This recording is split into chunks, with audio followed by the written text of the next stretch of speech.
बात की है।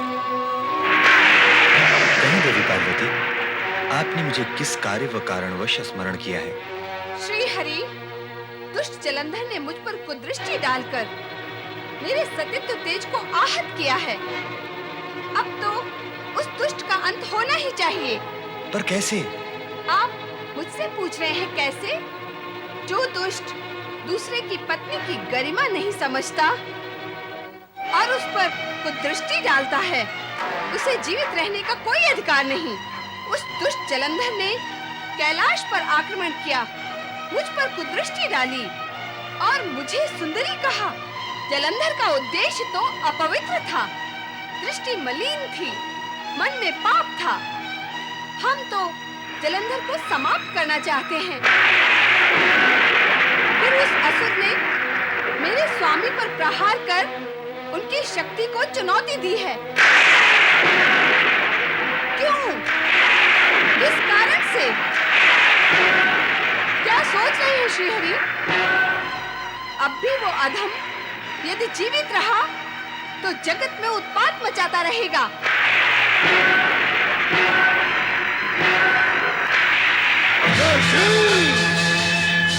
हे मायावी, छल किया है तूने हमसे। तू दंड पाने के योग्य है। दैत्यराज महाबली जलंधर हूँ। मेरा जन्म ही युद्ध करने और देवताओं को परास्त करने के लिए हुआ है। ये संभाल मेरा भार।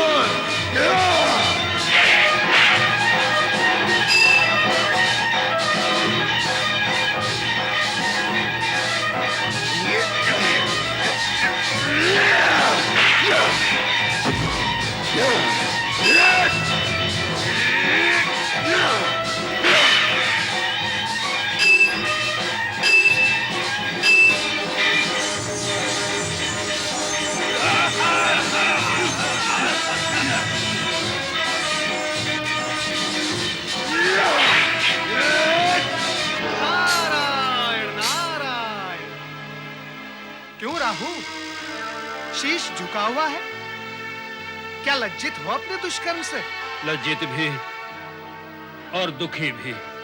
अरे ये तो शुभ लक्षण है। अहंकारी और दुष्कर्मी यदि अपने कर्मों पर लज्जित होने लगेंगे तो जगत में सर्वत्र शांति और सुख व्याप्त हो जाएगा। सत्कर्मों का ही बोलबाला होगा।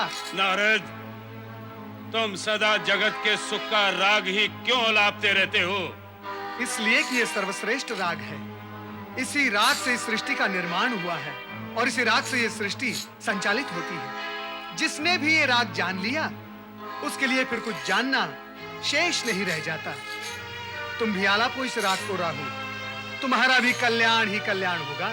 अपने ही कहते रहोगे या मेरे भी सुनोगे? नारायण नारायण, आज तुम्हारे पास भी सुनाने के लिए कुछ है। उत्तम, अति उत्तम। सदा तो सुनते ही रहते हो, आज सुनाओगे? सुनाओ, शीघ्र सुनाओ। तुम मुझसे लज्जा का कारण पूछ रहे थे ना? हाँ हाँ, वैसे अहंकार और दुर्भावना का आभास होते ही लज्जा आती है, किंतु तुम्हारे साथ क्या कारण है? क्या दैत्यराज जलंधर ने तुम्हें प्रताड़ा है? नाम ना लो उस दुष्ट का। वो दैत्य नहीं, दैत्यों का शत्रु है। यदि मुझे उसके दुष्टता का ज्ञान पहले होता तो कभी साथ न देता। उसका साथ देने के कारण ही मैं लज्जित हूँ। अभ्यास करो लज्जित होने का और अपने अन्य असुर बंधुओं को भी अभ्यास कराओ। सबका कल्याण ही कल्याण होगा। परंतु इतना भी समझ लो कि भगवान भोलेनाथ के हाथों ही जलंधर का वध होगा।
दैत्यराज जलंधर, जलंधर, महेश्वर शिव शंकर से युद्ध करके अपने सर्वनाश का आयोजन मत कर। अब भी समय है, कुछ बिगड़ा नहीं। भोलेनाथ बड़े दयालु हैं। युद्ध रोककर इनसे क्षमा मांग, ये अवश्य तुझे क्षमा कर देंगे। अरे गुरु, कैसे गुरु हो तुम? कभी इस ओर तो कभी उस ओर। अरे बार बार दल बदलोगे तो तुम्हें गुरु कौन मानेगा? अरे निर्बुद्धे, समय की पदचाप सुन, काल के मंद पगों की आहट सुन, जो धीरे धीरे तुम्हारी ओर बढ़ रहे हैं। समय रहते संभल जा, फिर अवसर नहीं मिलेगा। युद्ध भूमि से भाग जाने वाले अवसरवादी दैत्य गुरु, मैं तुम्हारी भांति अवसरवादी नहीं हूं। सामने दुर्बल देखा तो डट गए और बलवान देखा तो हट गए। छे! मुझे उपदेश देने का अधिकार अब तुम खो चुके हो। पर तू तो अपने प्राण ही खो देगा इस युद्ध में। क्यों मेरे क्रोध को भड़का रहे हो? यदि यह क्रोध की ज्वाला भड़क उठी तो कोई भी मंत्र शक्ति तुम्हारी रक्षा नहीं कर सकेगी। हाँ, मेरे प्राणों की चिंता छोड़कर तुम अपने प्राणों की रक्षा करो दैत्य गुरु। जाओ, चले जाओ यहां से, जाओ। रे शिव!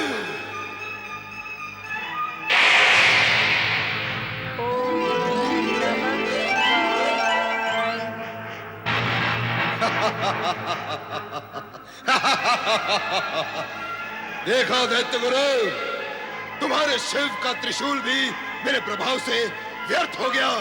हाँ।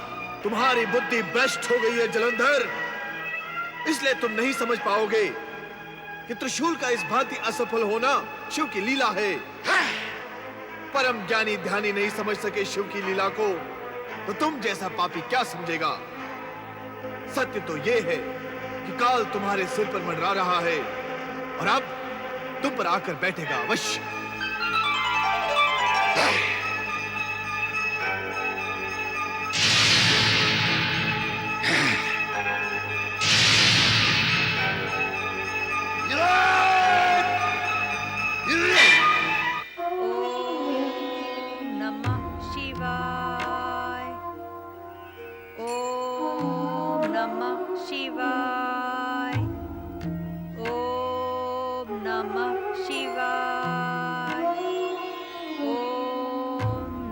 हे विधाता, ये कैसी विडंबना है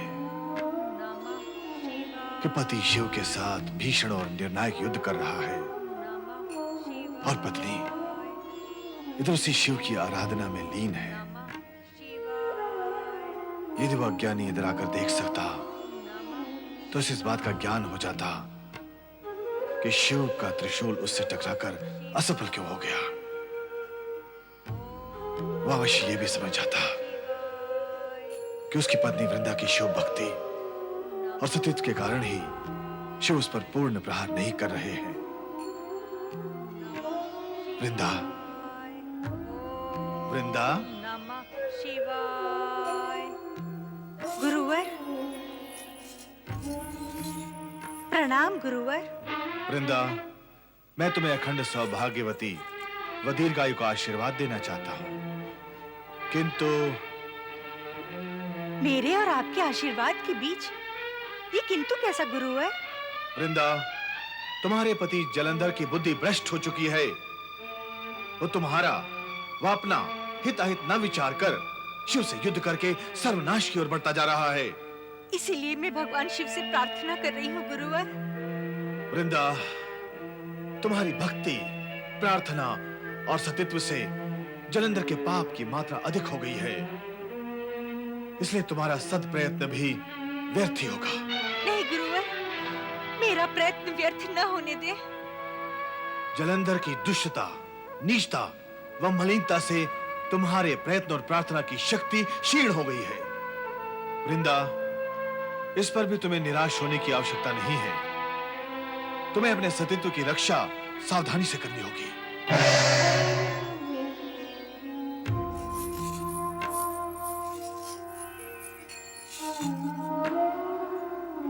ओम नमः शिवाय। ओम नमः शिवाय। श्रीमन नारायण नारायण नारायण। नारद, तुम इस समय यहाँ? परमपिता, मुझे कहाँ होना चाहिए था?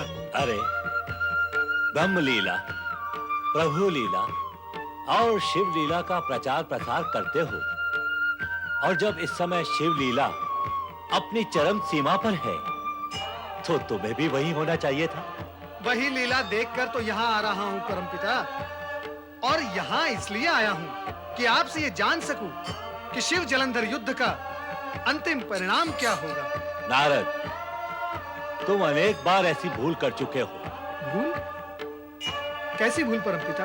वही, ज्ञानी होकर भी अज्ञानियों की भांति सोचने और बोलने की भूल। ऐसा मैंने क्या कहा परमपिता? प्रश्न मुझसे क्यों? स्वयं से पूछो। पूछो अपने मन से कि यदि शेर और हिरण टकराएंगे तो धराशायी कौन होगा? पर्वत और पेड़ का सामना होगा तो उसकी परिणति क्या होगी? अर्थात भगवान शिवशंकर की ही विजय होगी। नारद, तुम्हारा सोचना और प्रश्न दोनों निराधार थे। भला शिवशंकर के सम्मुख असुर कितने समय तक टिक सकता है? ये जो समय लग रहा है, इसके मूल में कारण है वृंदा की पतिव्रतता। और नारद, सत्य ये है कि ये युद्ध शिव और जलंधर में नहीं, प्रत्युत वृंदा के पतिव्रत धर्म और जलंधर के अधर्म के बीच हो रहा है। इस सत्य से जुड़ा हुआ दूसरा सत्य यह भी है कि अधर्म की ओर बढ़ने की शक्ति जलंधर वृंदा से ही प्राप्त कर रहा है। और इतना तो स्वयं तुम भी जानते हो नारद कि अधर्म की मार्ग पर चलने वाले को केवल आभास होता है, मात्र लगता है कि वो विजयी हो रहा है, किंतु वो विजयी होता नहीं, आज तक नहीं हुआ, भविष्य में भी नहीं होगा। कारण कि विधाता ने सृष्टि के आरंभ में ही प्रकृति के नियमों के अनुसार अधर्मी के विपक्ष में निर्णय लेकर और उसके भाग्य में सदा सदा के लिए पराजय लिखकर उस लेखनी को तोड़ ही डाला था। माता, मेरा समाधान हो गया। परमपिता, मुझे मेरे प्रश्न का उत्तर मिल गया। नारायण नारायण।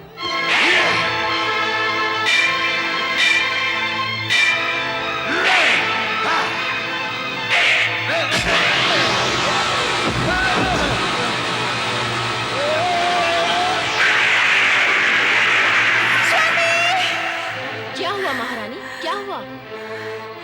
मैंने एक बहुत अशुभ स्वप्न देखा है कि स्वामी युद्ध से लौट आए हैं। नहीं महारानी, युद्ध से कोई लौटा नहीं। महारानी जी, महारानी जी, महारानी जी, महारानी जी। सेनापति, सेनापति, ये क्या? स्थिति हमारे प्रतिकूल है महारानी जी। असुर सेना शिवगढ़ द्वारा समाप्त हो चुकी है। और स्वामी? उनका कुछ पता नहीं है। पता नहीं है? क्या क्या तुमने उन्हें शिवशंकर के साथ युद्ध करते हुए नहीं देखा? देखा था, किंतु युद्ध करते करते अचानक वे अदृश्य हो गए। हो सकता है शिव ने अपनी माया से उन्हें समाप्त कर दिया हो।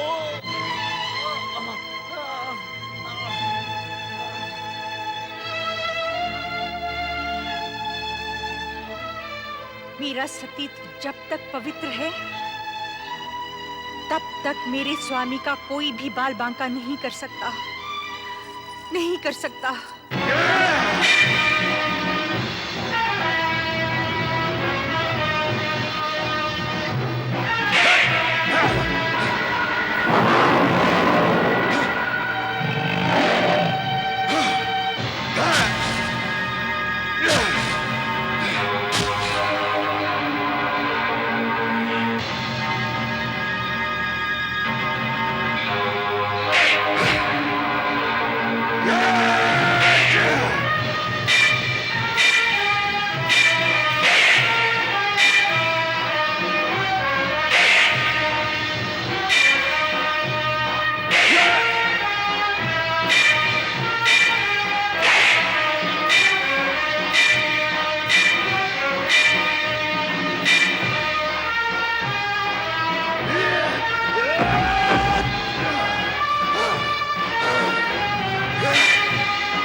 स्वामी, आप किस चिंता और सोच में डूबे हैं? देवी पार्वती ने मुझे धर्म संकट में डाल दिया है देवी। कैसा धर्म संकट स्वामी? क्या बताएं और कैसे बताएं? इस विषय में मौन रहना ही उत्तम होगा।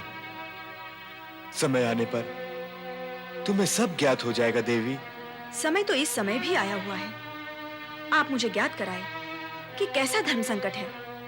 हठ ना करो देवी। मैं हठ नहीं, आग्रह कर रही हूँ स्वामी। वो भी ना करो। आग्रह करने का अधिकार तो मुझे है। पति पर धर्म संकट आया हो और पत्नी को ज्ञात ना हो, क्या पत्नी के लिए यह धर्म संकट नहीं है? मैं तुम्हें केवल इतना ही बता सकता हूं कि इस संकट का संबंध जलंधर और उसकी पत्नी वृंदा से है। स्वामी,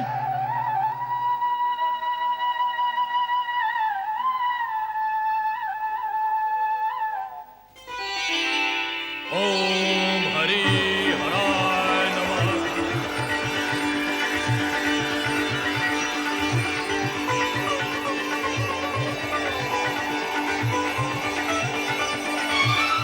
क्या उनका कहीं भी पता नहीं चला? नहीं महारानी जी, हमने अपने सैनिकों को खोजा ताकि उनसे कुछ पूछा जा सके, किंतु एक भी ऐसा सैनिक हमें दिखाई नहीं दिया। हमने महाबली को खोजा किंतु उनका कहीं भी पता नहीं चला महारानी जी। महारानी जी, आपने जहाँ जहाँ बताया वहाँ वहाँ हमने महाबली की खोज की, पर वे वहाँ नहीं थे। वे नहीं थे तो उनकी कोई सूचना भी नहीं मिली? किंतु वे आपके समक्ष कहने योग्य नहीं है। सुनंदा, उन नागरिकों ने ये पूछने पर जो कहा वो आपके सुनने योग्य नहीं है महारानी जी। सुनंदा, जो कहने सुनने योग्य नहीं है और जो कुछ तुम सुनकर आई हो वही कहो, मैं सुनूंगी। वे यही कह रहे थे कि शिव शंकर के हाथों महाबली का वध हो चुका है। नहीं, ऐसा नहीं हो सकता। मेरे जीते जी ऐसा नहीं हो सकता, नहीं हो सकता। महारानी जी, नगर के उद्यान में एक महान चमत्कारी तपस्वी आए हैं जो त्रिकाल का ध्यान भी रखते हैं। उनके पास अपूर्व सिद्धि है। वो मृत शरीर में प्राण भी फूंक सकते हैं और हमारे महाराज कहाँ और किस स्थिति में है वो सब बता सकते हैं। तो मुझे इसी समय उनके पास ले चलो। हाँ हाँ चलो।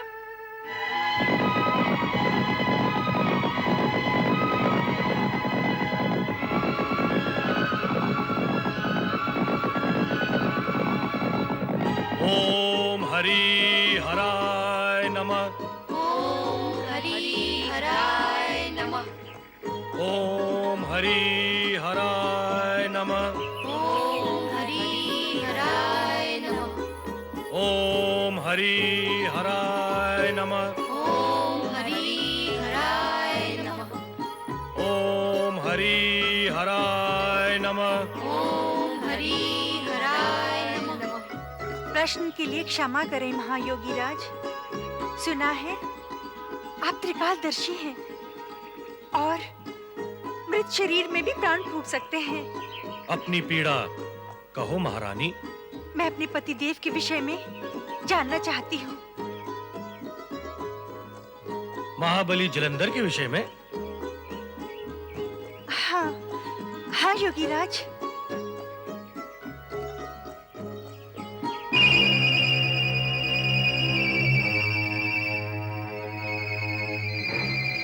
अमंगल दिखाई दे रहा है। अमंगल? अर्थात महाबली जलंधर अब जीवित नहीं है। नहीं योगी राज, ऐसा न कहे। उनके प्रति मेरी भक्ति की शक्ति उनकी रक्षा कर रही है। तुम्हारी भक्ति के प्रभाव से हम अपरिचित नहीं है वृंदा। मृत जलंधर के मुखमंडल पर पहले जैसा तेज अब भी विद्यमान है। तो योगी राज, मुझे मेरे पति के पास भेज दे। हमारे होते हुए इतना कष्ट क्यों वृंदा? तुम्हारे मृत पति जलंधर का शरीर हम यही मंगवा देते हैं।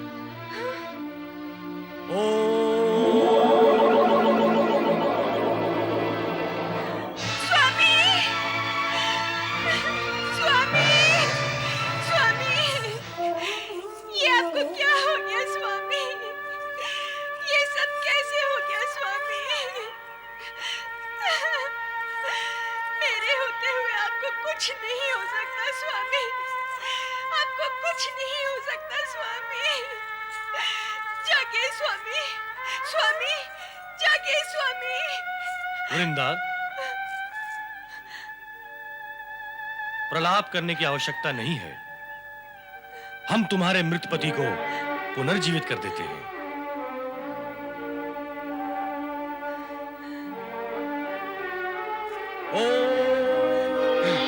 स्वामी, स्वामी, स्वामी, स्वामी, स्वामी।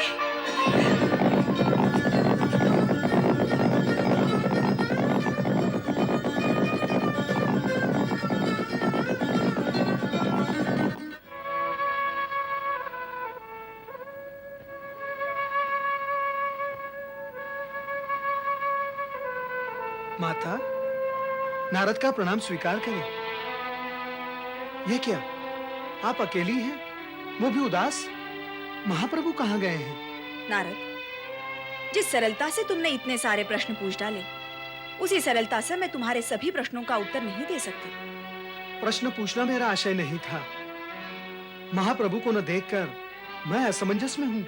वो तो मैं भी हूँ, क्योंकि वे किसी धर्म संकट की बात कहकर अचानक अंतर्ध्यान हो गए।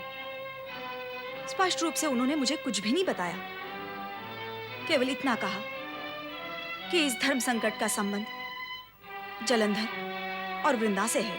नारायण नारायण, इसीलिए आप उदास हैं माता? स्वाभाविक है, स्थिति समझा करो नारद। समझ गया माता, मैं सब समझ गया, स्थिति भी और परिस्थिति भी। क्या समझ गए? यही कि इस धर्म संकट का संबंध जितना आपके भ्राता महाबली जलंधर और महारानी वृंदा से है, उतना ही संबंध भगवान भोलेनाथ और माता पार्वती से भी है। नारद, तुम संबंधों की जोड़-तोड़ बैठाने में पटु हो, पर यहाँ शिव पार्वती की चर्चा कहाँ से आ गई? ऐसे गई माता। हम सब भगवान भोलेनाथ की लीला की कठपुतलियां हैं। भगवान भोलेनाथ हमें जैसे नचाते हैं, हमें नाचना पड़ता है। नारायण नारायण। परंतु आप चिंता न करें, भगवान श्री हरि विष्णु शीघ्र ही अपना कार्य पूर्ण कर लौट आएंगे। श्री हरि विष्णु ने जलंधर के मृत मायावी शरीर को प्रकट करके वृंदा को आश्वस्त कर दिया था कि जलंधर जीवित है और शेष कार्य को पूर्ण करने हेतु श्री हरि विष्णु ने ऐसी लीला रची जिसके परिणाम स्वरूप जलंधर का अंत होना निश्चित था। इस लीला के प्रभाव से वृंदा का मन अशांत और पीड़ित हो उठा। उसे सांत्वना देते हुए श्री हरि विष्णु ने कहा, तुम्हारे मन की पीड़ा की शांति के लिए मैं तुम्हें वरदान देता हूं कि देवी लक्ष्मी की प्रतीक तुलसी में तुम सदा सदा के लिए निवास करके पूज्यता प्राप्त करोगी। सौभाग्यवती स्त्रियां तुम्हारी पूजा करके सौभाग्य का सम्मान प्राप्त करेंगी। इतने पर भी अब मेरे जीवित रहने का कोई अर्थ नहीं है। मैं जा रही हूँ। ओम नमः शिवाय।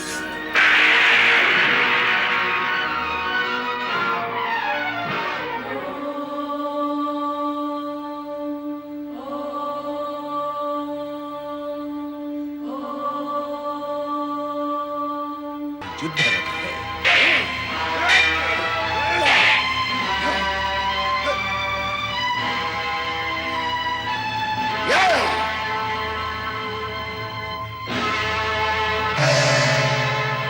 पार्वती को पाना ही मेरा एकमात्र लक्ष्य है।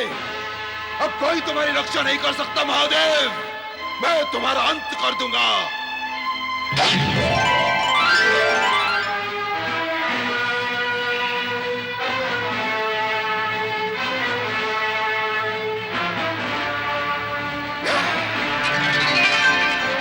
जलंधर, जलंधर,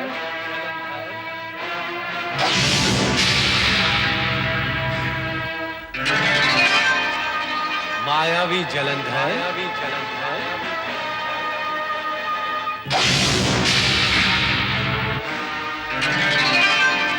महाबली महाबली जलंधर,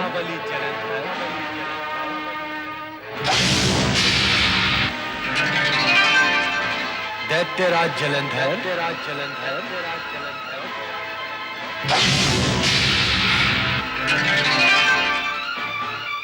शक्तिशाली जलंधर,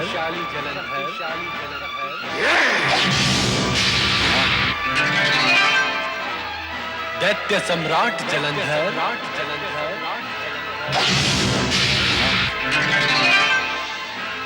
असुराधिपति जलंधर,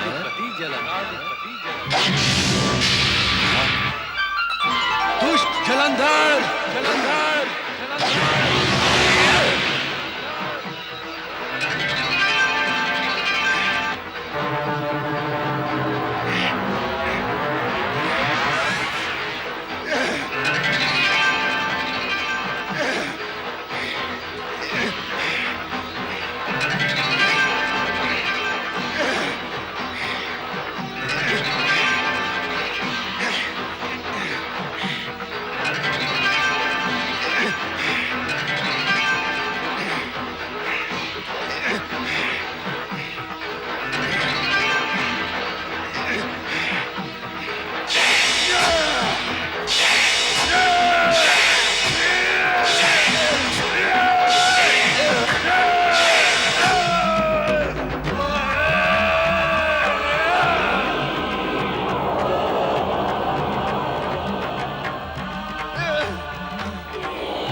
सुन, तेरा मृत्यु खंड बज रहा है। तेरे पाप का घड़ा भर चुका है। तेरा अंतकाल समीप है।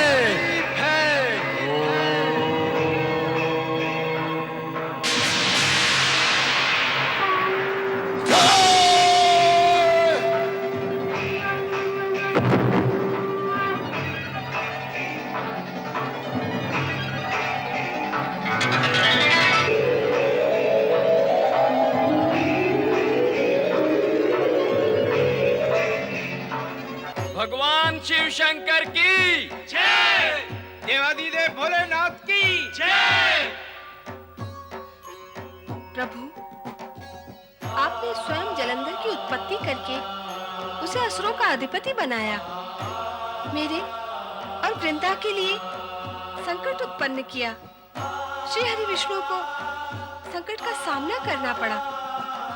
ऐसी शिव लीला का क्या प्रयोजन है प्रभु? ओम नमः शिवाय।